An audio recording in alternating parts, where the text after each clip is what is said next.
Čaute, som v nejakej pauši, mám tu nejaké whisky pollitrové, niekde vidieť, že challenge prijatá. Peťo čau, týmto ťa zdravím a dík, tak poďme na to.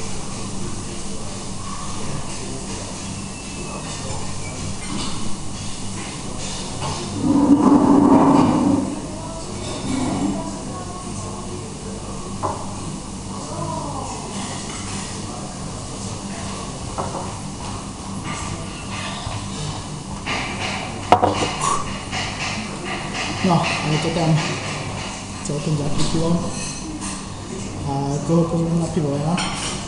Pozvem na pivo Jana Odnogu. Ďalej pozvem na pivo Kvetáka. Kvetáku a žiadne výmluvy, že v Bruseli to nejde. Jasné, že to ide. A na záver pozvem Luboša Pecku ako favorita na top výkon. Tak ale teším sa na naše výkony a čau.